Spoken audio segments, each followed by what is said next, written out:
എല്ലാവർക്കും യേശുവിൻ നാമത്തിൽ വന്ദനം.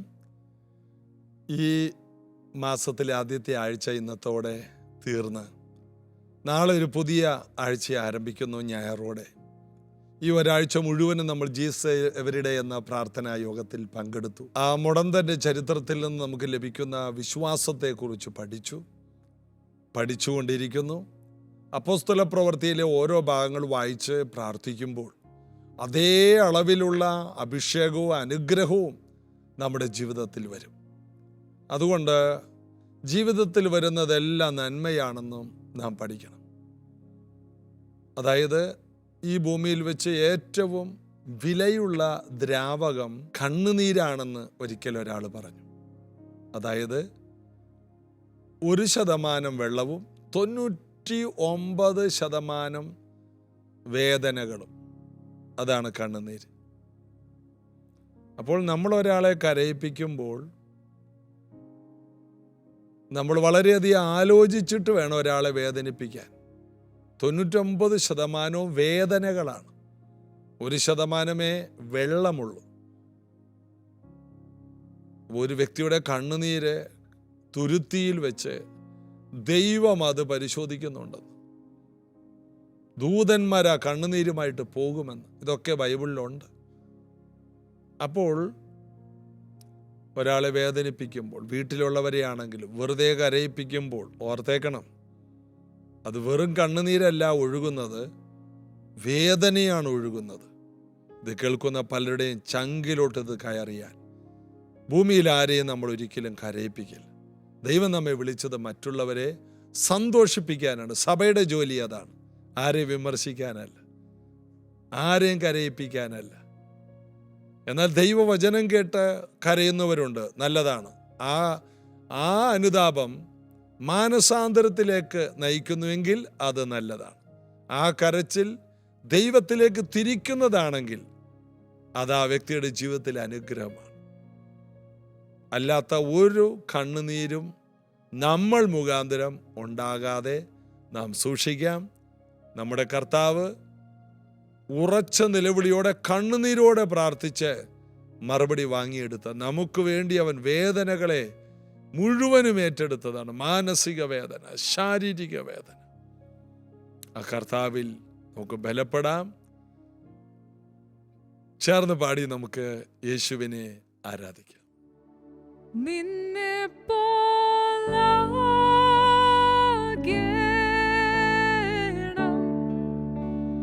നിൻമുഖം കാണണം,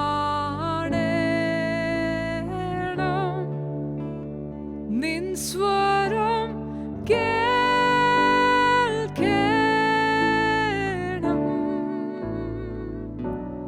നിന്നിൽ ചേർന്നു ജീവിപ്പാൻ നിന്നെ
ചേർന്നു ജീവിപ്പാൻ, അങ്ങിൽ ചേർന്നു ജീവിപ്പാൻ.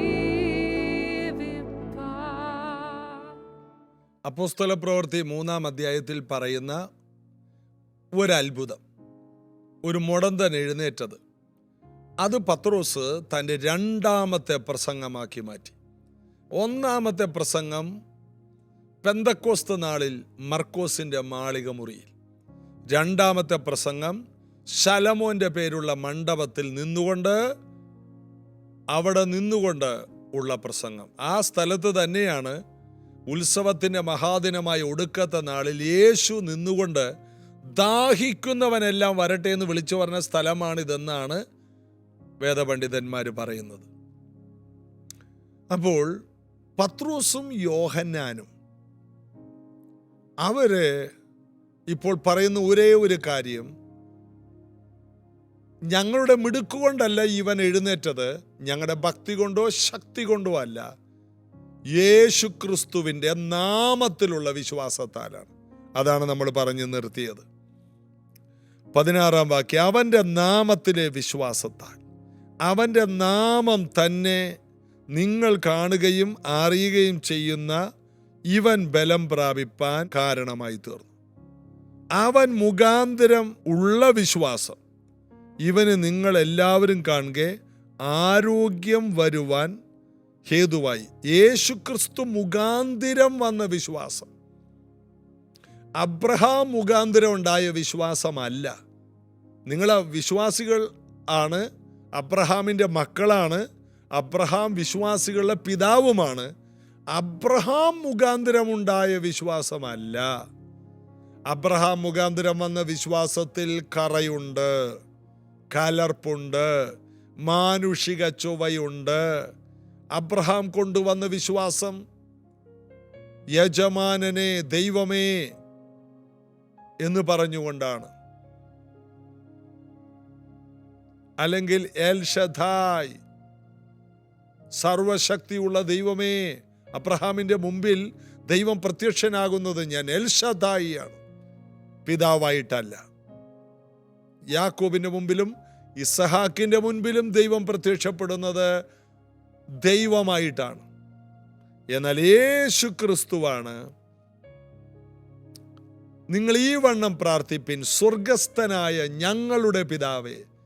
യേശു ക്രിസ്തു മുഖാന്തിരമുള്ള വിശ്വാസം അബ്രഹാം കൊണ്ടുവന്ന വിശ്വാസമല്ല, അത് ഞങ്ങളുടെ ദൈവമേ എന്നുള്ളതാണ്. അല്ലെങ്കിൽ അബ്രഹാമിൻ്റെ, ഇസഹാക്കിൻ്റെ, യാക്കോബിൻ്റെ ദൈവമേ. ഇതാണ് ഏലിയാവിന് പറയാനുള്ളത്. മോശയോട് ദൈവത്തിന് പറയാനുള്ളത് ഞാൻ അബ്രഹാമിൻ്റെ, ഇസഹാക്കിൻ്റെ, യാക്കോബിൻ്റെ ദൈവം എന്ന് തന്നെയാണ്. എന്നാൽ ഇവിടെ പത്രോസ് പറയുന്നത് അവൻ മുഖാന്തിരമുള്ള വിശ്വാസം. ക്രൂശിൽ അവൻ തൻ്റെ ദേഹമെന്ന തിരശീല കീറി നമുക്കൊരു പുതുവഴി തുറന്നു തന്നു. അവൻ മുഖാന്തിരമുള്ള വിശ്വാസം. ദൈവത്തിലേക്ക് നമുക്ക് ധാരാളമായി പ്രവേശിക്കാം.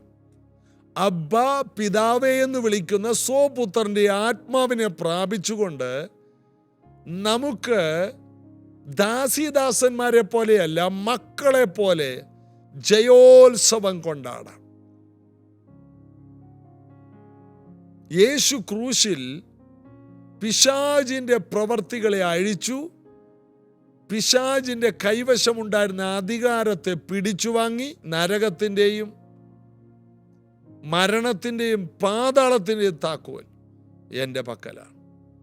സ്വർഗത്തിൻ്റെ താക്കോൽ യേശുവിൻ്റെ കയ്യിൽ, നരകത്തിൻ്റെ താക്കോൽ യേശുവിൻ്റെ കയ്യിൽ, മരണത്തിൻ്റെ താക്കോൽ യേശുവിൻ്റെ കയ്യിൽ. ഒരാൾ മരിക്കണോ ജീവിക്കണോ എന്ന് തീരുമാനിക്കുന്ന കർത്താവാണ്. ഇപ്പോൾ പിശാചല്ല. അതിനു മുമ്പ് പിശാചിനിടക്കൊക്കെ തീരുമാനിക്കായിരുന്നു. പിശാച് ഒരാളെ ചതിച്ചു, അവൻ ചത്തു. ഇന്ന് ഒരാൾ മരിക്കണമെങ്കിൽ കർത്താവ് തീരുമാനിക്കണം. താക്കോൽ അവൻ്റെ കയ്യിലാണ്. ഇതാ സ്വർഗത്തിലും ഭൂമിയിലും സകല അധികാരം എൻ്റെ കയ്യിലാണ്. മരണത്തിൻ്റെ താക്കോൽ, പാതാളത്തിൻ്റെ, നരകത്തിൻ്റെ താക്കോൽ, സ്വർഗത്തിൻ്റെ താക്കോൽ, എല്ലാം അധികാരങ്ങളും യേശുവിൻ്റെ കയ്യിലാണ്. അതുകൊണ്ട് അവൻ്റെ മുമ്പാകെ സ്വർലോകരുടെയും ഭൂലോകരുടെയും അധോലോകരുടെ എല്ലാ മുഴങ്കാലും മടങ്ങി എല്ലാ നാവും യേശു ക്രിസ്തു കർത്താവെന്ന് ഏറ്റുപറയും. പറഞ്ഞേ മതിയാകൂ. എല്ലാവരും പറയണം. എല്ലാ മുട്ടും മടങ്ങും. ഇനി കുറെ പേര് നരകത്തിലോട്ട് പോയാൽ നരകത്തിൽ കിടന്നും മുട്ടുകുത്തണം. പ്രയോജനമൊന്നുമില്ല, എന്നാലും മുട്ടുകുത്തിപ്പോവും ഈ രാജാവിനെ കാണുമ്പോൾ.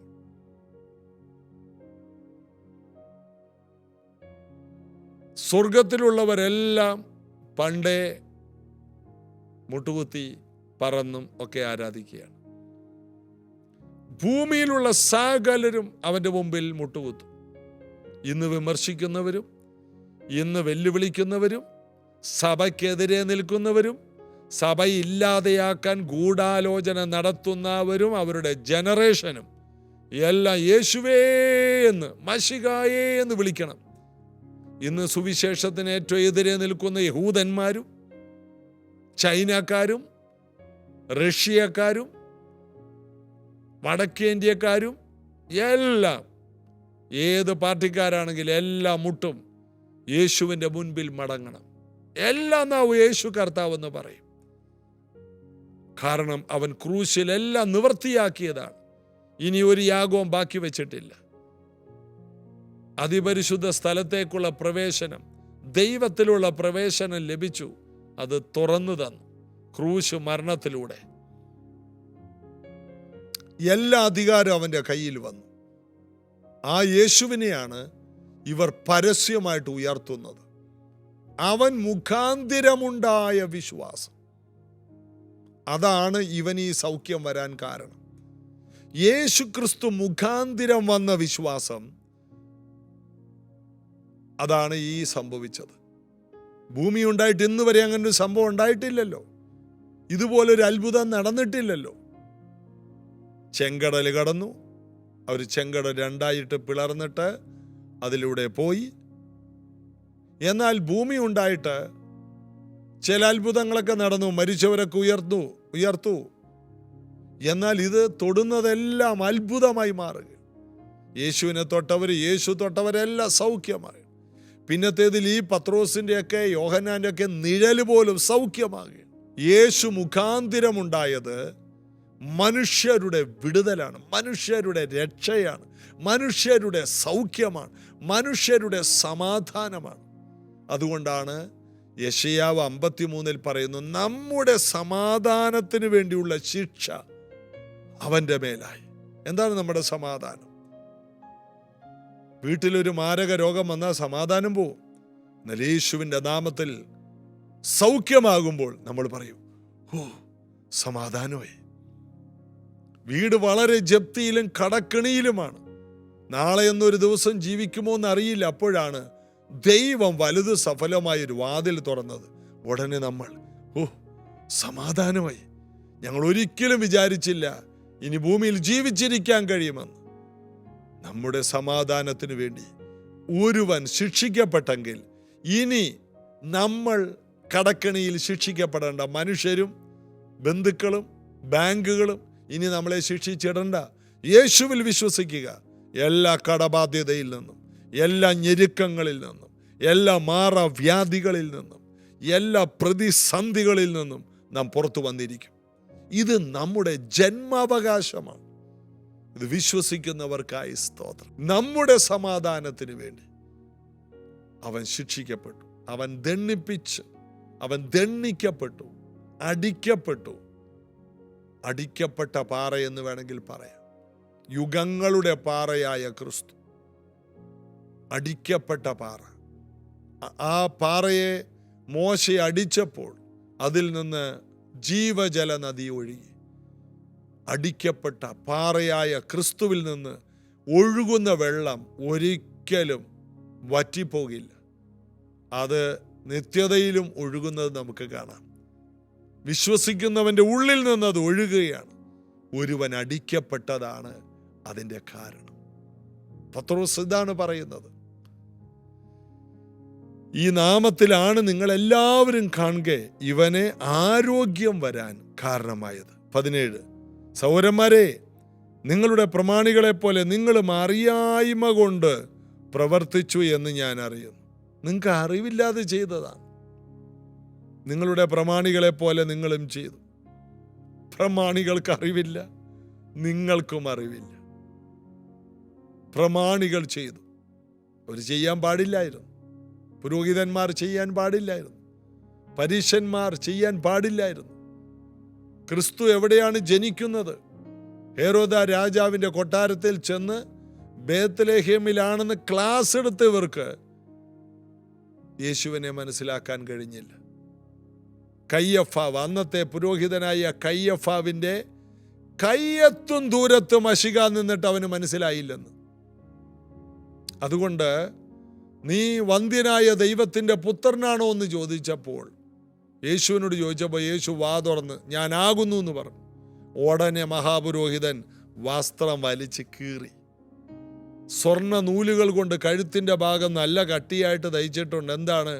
അരിശം വന്നിട്ട് ഒരിക്കലും വസ്ത്രം വലിച്ചു കീറരുത്. വലിച്ചു കീറിയ പൗരോഹിത്യം തീർന്നു. ഇതാ യഥാർത്ഥ മഹാപുരോഹിതന്റെ മുൻപിൽ താൽക്കാലിക പുരോഹിതൻ വസ്ത്രം വലിച്ചു കീറി. അന്നത്തോടെ പൗരോഹിത്യം അവസാനിച്ചു. ഇന്ന് അപ്പോസ്തലന്മാരുടെ കാലമാണ്. അപ്പോൾ തന്നെ നമുക്ക് പറയാം, അന്ധകാരത്തിൽ നിന്ന് അത്ഭുത പ്രകാശത്തിലേക്ക്. പത്രോസിന് പറയാനുള്ളത്, നിങ്ങളെ വിളിച്ചവന്റെ സൽഗുണങ്ങളെ ഘോഷിപ്പാൻ തക്കവണ്ണം തെരഞ്ഞെടുക്കപ്പെട്ട ഒരു ജാതി, വിശുദ്ധ വംശം, സ്വന്ത ജനം, രാജകീയ പുരോഹിത വർഗമാണ് നിങ്ങൾ. ഇന്ന് നിങ്ങളാണ് രാജകീയ പുരോഹിത വർഗം. ജാതികളെ നോക്കി പറയുക, എല്ലാ മനുഷ്യരെ നോക്കി പറയണം, യേശു ക്രിസ്തുവിനെ സ്വീകരിച്ച എല്ലാവരും പുരോഹിത വർഗമാണ്. അവനെ കൈക്കൊണ്ടവർ പുരോഹിത ഫാമിലിയായി മാറി. യേശുവോ മൽക്കിസദേക്കിന്റെ ക്രമപ്രകാരം ആദ്യവുമില്ല അവസാനമില്ല, എന്നേക്കും പുരോഹിതൻ. മഹാപുരോഹിതൻ ആടിന്റെ രക്തവുമായി അതിപരിശുദ്ധ സ്ഥലത്തേക്ക് പോകുന്നു. ക്രിസ്തുവോ സ്വന്തം രക്തം കൊണ്ട് സ്വർഗത്തിലെ അതിപരിശുദ്ധ സ്ഥലത്ത് ചെന്ന് ഈ രക്തം അവിടെ സമർപ്പിച്ചു. മനുഷ്യനെ എന്നേക്കുമായിട്ടുള്ള പാപമോചനം സമ്പാദിച്ചെടുത്തു. ഇത്ര വലിയ രക്ഷ. ഇതാണ് അപ്പോസ്തല പ്രവൃത്തി 3-ാം അധ്യായത്തിലെ ഒരത്ഭുതം. ഇവരെ ഒരു വലിയ സുവിശേഷ പ്രസംഗത്തിന് വേണ്ടി ശക്തരാക്കി. അവർ പറയുകയാണ്, സഹോദരന്മാരെ, നിങ്ങളെ പ്രമാണികളെ പോലെ നിങ്ങളും അറിയായ്മ കൊണ്ട് പ്രവർത്തിച്ചെന്ന് അറിയുന്നു. ദൈവമോ ക്രിസ്തു കഷ്ടം അനുഭവിക്കും എന്ന് സകല പ്രവാചകന്മാരും മുഖാന്തരം അറിയിച്ചത് ഇങ്ങനെ പ്രവർത്തിച്ചു. അടുത്തത്, ആകയാൽ നിങ്ങളുടെ പാപങ്ങൾ മാഞ്ഞു കിട്ടേണ്ടതിന് മാനസാന്തരപ്പെട്ട് തിരിഞ്ഞുകൊള്ളുവിൻ. എന്നാൽ കർത്താവിൻ്റെ സമ്മുഖത്ത് നിന്ന് ആശ്വാസകാലങ്ങൾ വരികയും നിങ്ങൾക്ക് മുൻ നിയമിക്കപ്പെട്ട ക്രിസ്തുവിനെ അവൻ അയക്കുകയും ചെയ്യും. നിങ്ങൾ കർത്താവിലേക്ക് വരണം. നിങ്ങളുടെ പാപങ്ങളെ മാഞ്ഞു കിട്ടേണ്ടതിന് മാനസാന്തരപ്പെട്ട് തിരിയണം. യേശുവേ എന്ന് വിളിക്കണം. മശിക നിങ്ങൾക്ക് വേണ്ടി വരും. നിങ്ങൾ കാത്തിരിക്കുന്ന മശിക നിങ്ങളെ ചേർക്കാൻ വരും. അവൻ്റെ ഒന്നാമത്തെ വരവിൽ നിങ്ങൾ അംഗീകരിക്കണം. ഒരു മുടന്തൻ എഴുന്നേറ്റത് ഒരു മഹാ ക്രൂസൈഡാക്കി മാറ്റി പത്രോസും യോഹന്നാനും. അവർ പ്രാർത്ഥിക്കാൻ പോയതാണ്, അവർ പ്രസംഗിക്കാൻ പോയതല്ല. അന്നത്തെ പ്രസംഗത്തിന് വേണ്ടി ഒന്നും തയ്യാറാക്കിയിട്ടില്ല. എന്നാൽ നിറഞ്ഞു നിൽക്കുകയാണ്. ഗ്യാസ് കുറ്റിയിൽ ഗ്യാസ് നിറഞ്ഞു നിന്നാൽ തുറക്കുമ്പോൾ തീ കത്തും. ഇതാണ് അവിടെ നടക്കുന്നത്. അവിടെ ജനങ്ങളെ ഒരുക്കുകയാണ്. പോകുന്നിടത്ത് സുവിശേഷം ശക്തിയോടെ കത്തി പടരുകയാണ്. ഈ ജൂൺ മാസത്തിൽ കത്തിപ്പടരുന്ന, ആളിപ്പടരുന്ന ഒരു ഉണർവിൻ്റെ സുവിശേഷാഗ്നി നമ്മിൽ നിന്ന് കത്തിപ്പടർന്ന് ജനങ്ങൾ ഈ സത്യത്തിലേക്ക് വരുവാൻ നമുക്ക് ഈ വചനം ഇടങ്കയും വലങ്കയും അറിയാത്ത സാധാരണക്കാരുടെ ഇടയിലേക്ക് ഇത് കൊടുക്കുവാൻ നമ്മെ സമർപ്പിക്കാം, പ്രാർത്ഥിക്കാം. യേശു കർത്താവേ, സുവിശേഷത്തിൻ്റെ ശക്തിയെ ഞങ്ങളിവിടെ വായിച്ചുകൊണ്ടിരിക്കുന്നു, ധ്യാനിച്ചു കൊണ്ടിരിക്കുന്നു. യേശുവിൻ്റെ നാമത്തിലുള്ള അത്ഭുതങ്ങൾ ഞങ്ങൾ വിശ്വസിക്കുന്നു കർത്താവേ. പ്രൈസ് ജനറേഷൻ കൂട്ടായ്മ അത് വിശ്വസിക്കുന്നു, യേശുവിൻ്റെ നാമത്തിൽ സ്വീകരിക്കുന്നു. സഭാ വളർച്ച ഞങ്ങൾ വിശ്വസിക്കുന്നു, ഞങ്ങളതിനെ സ്വീകരിക്കുന്നു. ഇന്ന് വരെ ഭൂമിയിൽ കാണാത്ത വലിയ അത്ഭുതങ്ങൾ ഞങ്ങൾ വിശ്വസിക്കുന്നു, യേശുവിൻ്റെ നാമത്തിൽ ഞങ്ങളതിനെ സ്വീകരിക്കുന്നു. ഈ ദിവസങ്ങളിൽ ഈ പ്രാർത്ഥനകളിൽ പങ്കെടുക്കുന്നവർക്കെല്ലാം അസാധാരണമായ അത്ഭുതങ്ങളും അടയാളങ്ങളും സംഭവിക്കട്ടെ. ഇത് കേൾക്കുന്നവർ സൗഖ്യമാകട്ടെ, തളർന്നു പോയവർ ചാടി എഴുന്നേൽക്കട്ടെ. എല്ലാ ശരീരാത്മതയികളിലും ദൈവശക്തി വ്യാപരിക്കും. വലുത് സഫലമായ വാതിലുകൾ തുറന്നു വരട്ടെ. അനുഗ്രഹിക്കും യേശുവിൻ നാമത്തിൽ. ആമേൻ. കർത്താവിൻ്റെ വലിയ കൃപ നിങ്ങളോട് കൂടിയിരിക്കും. ഈ ആഴ്ചയിൽ ജീസസ് എവരി ഡേ ശ്രദ്ധിച്ചതിൽ ഒത്തിരി നന്ദി. ഈ വീഡിയോകൾ നിങ്ങൾക്ക് താല്പര്യമെങ്കിൽ മറ്റുള്ളവർക്ക് ഫോർവേഡ് ചെയ്യണം. സബ്സ്ക്രൈബ് ചെയ്യാൻ മറ്റുള്ളവരോട് ആവശ്യപ്പെടണം. ഈ ഫെലോഷിപ്പ് നിങ്ങൾക്ക് അനുഗ്രഹമാണെങ്കിൽ നിങ്ങളുടെ ഒരു സാമ്പത്തിക കൈത്താങ്ങൽ ഞങ്ങൾ ആഗ്രഹിക്കുന്നുണ്ട്.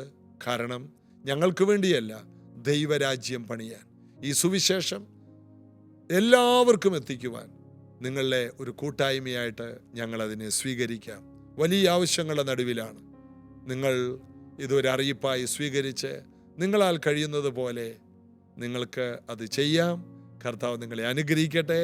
നാളെ ഞായറാഴ്ച നമുക്ക് അനുഗ്രഹിക്കപ്പെട്ട ഒരു സഭായോഗം പ്രൈസ് ജനറേഷൻ ചർച്ചിൽ വെച്ച് രാവിലെ 8 മണിക്കുണ്ട്. എല്ലാവരെയും ക്ഷണിക്കുന്നു. God bless you.